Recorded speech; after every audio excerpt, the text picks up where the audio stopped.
অতিথি আপ্যায়নে কিংবা বিকেলে নাস্তার জন্য একদম সহজে ঘরোয়া উপকরণ দিয়ে ভীষণ মজাদার একটি নাস্তা তৈরি করে দেখাবো, যেটা আপনি একবার বানিয়ে কাউকে খাওয়ালে বারবার তৈরি করার রিকোয়েস্ট আপনার কাছে আসতেই থাকবে।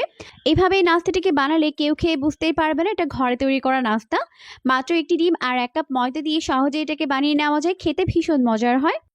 নাস্তা তৈরি করার জন্য প্রথমে একটি বোলের মধ্যে একটি ডিম ভেঙে দিব। এখন এর মধ্যে অ্যাড করে দিচ্ছি 1/4 টিস্পুন পরিমাণ লবণ।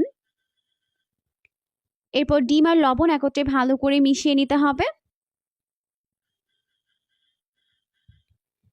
মিশিয়ে নেওয়ার পর এই পর্যায়ের মধ্যে অ্যাড করে দিব 1 কাপ পরিমাণ ময়দা, আর দিয়ে দিচ্ছি 1 টেবিল চামচ পরিমাণ সয়াবিন তেল।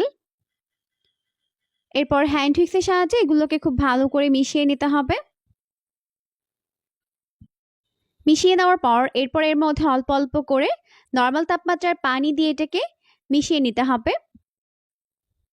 তবে চেষ্টা করবেন এখানে পানি একবারে না দিয়ে এভাবে অল্প অল্প করে দিয়ে মিশিয়ে নিতে, এতে করে ডোটি পারফেক্ট হবে।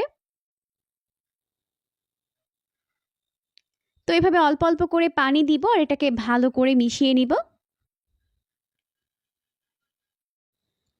আমি এখানে 1 কাপ পরিমাণ পানি নিয়েছিলাম, এখান থেকে 1 কাপ পরিমাণ পানি আমি ব্যবহার করেছি। এখন এটাকে খুবই স্মুথ করে মিশিয়ে একটি পাতলা ব্যাটার তৈরি করে নিতে হবে। এই ব্যাটার যত বেশি পারফেক্ট হবে আপনার নাস্তার শীটগুলো কিন্তু ততটাই বেশি পারফেক্ট হবে।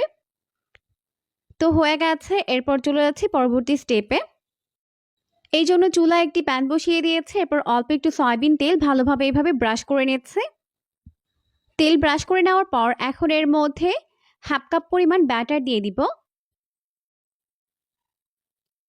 ব্যাটারটিকে দেওয়ার পর এভাবে চারপাশে একটু ছড়িয়ে দিতে হবে, এতে করে এই শীটটা অনেক বেশি পাতলা হবে। এরপর 1 মিনিটের মতো ওয়েট করার পর দেখা যাবে এটা এরকম প্যানের গা ছেড়ে আসছে আর এটা ভালোভাবে কুকড হয়ে গেছে। তো এই পর্যায়ে আমি এটাকে চুলা থেকে নামিয়ে নিচ্ছি। আর এই শীটগুলোকে বানানোর সময় অবশ্যই চুলার আঁচটিকে মিডিয়াম ফ্লেমে রাখতে হবে। এভাবেই আমরা সবগুলো শীট বানিয়ে নিব। এখন আমাদের সবগুলো শীট বানানো হয়ে গেছে, এরপর এগুলোকে একটি সাইডে রেখে দিচ্ছি। এরপর চুলায় একটি প্যানের মধ্যে দিয়ে দিলাম 4 টেবিল চামচ পরিমাণ সয়াবিন তেল, আর দিয়ে দিলাম 1/3 কাপ পরিমাণ পেঁয়াজ কুচি। এখন এই পেঁয়াজগুলোকে এইভাবে নেড়েচেড়ে হালকা বাদামি করে ভেজে নিতে হবে। তো ভাজতে ভাজতে যখন পেঁয়াজগুলো হালকা বাদামি হয়ে যাবে আর এরকম নরম হয়ে যাবে, ওই পর্যায়ে দিয়ে দিলাম 1/2 চামচ পরিমাণ আদা রসুন বাটা, দিয়ে ভালো করে এটাকে মিশিয়ে নিলাম। 1/2 চামচ পরিমাণ দিয়ে দিলাম জিরার গুঁড়া, স্বাদ মতো দিয়ে দিলাম লবণ। এরপর একটু পানি দিয়ে দিলাম যাতে মশলা পুড়ে না যায়।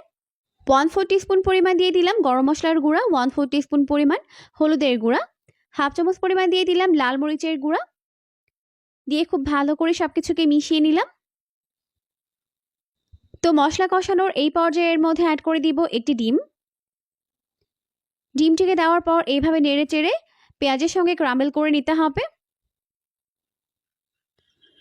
তো এখন কিন্তু আমাদের নাস্তার জন্য পুরটা একদম রেডি হয়ে গেছে। এই পর্যায়ে এটাকে চুলা থেকে নামিয়ে নিব। এরপর আমি এখানে একটি বোল নিয়েছি আর এর মধ্যে দিয়ে দিব 2 চামচ পরিমাণ ময়দা, আর অল্প একটু পানি দিয়ে এটাকে ভালো করে মিশিয়ে একটি গাম তৈরি করে নিতে হবে। তো এখন আমাদের গামটা তৈরি হয়ে গেছে, এরপর আমি এটাকে একটি সাইডে রেখে দিচ্ছি।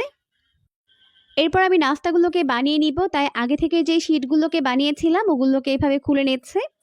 এরপর একটি শীটের উপরে আমি এইভাবে একটা সাইড থেকে আগে থেকে তৈরি করে নেওয়া পুর দিয়ে দিলাম, দিয়ে চারপাশে খুব ভালোভাবে গামটিকে লাগিয়ে দিচ্ছে। এতে করে কিন্তু এটা খুলে যাবে না, খুব সহজে এটা আটকে থাকবে। আর এখন দেখতেই পাচ্ছেন আমি এটাকে এইভাবে ভাঁজ দিয়ে নিচ্ছি। ভাঁজ দিয়ে আমি এটাকে এইভাবে ফোল্ড করে নিলাম।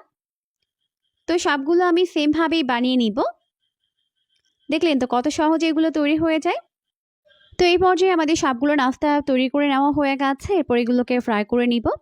তাই চুলায় একটি প্যান বসিয়ে যথেষ্ট পরিমাণে সয়াবিন তেল দিয়ে দিয়েছি। তেলটিকে ভালোভাবে গরম করে এর মধ্যে একটি একটি করে নাস্তার শেপগুলোকে দিয়ে দিচ্ছি। একবারে যতগুলো ধরে দিয়ে দিব।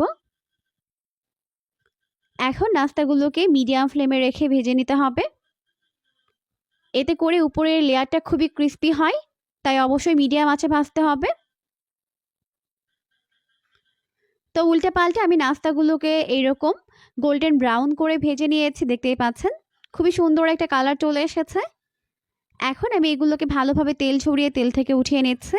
তো এখন ভালোভাবে তেল ঝরিয়ে আমি নাস্তাগুলোকে একটি প্লেটের মধ্যে উঠিয়ে নিচ্ছি। তো নাস্তাগুলোকে ভাজতে আমাদের প্রায় 3 মিনিটের মতো সময় লেগেছে। এই নাস্তাগুলো কিন্তু অনেক বেশি মচমচে হয়, খেতে কিন্তু ভীষণ মজার হয়। আর এইভাবে নাস্তাটিকে বানালে কেউ খেয়ে বুঝতেই পারবেন এটা ঘরে তৈরি করা এতটাই বেশি মজাদার হয়।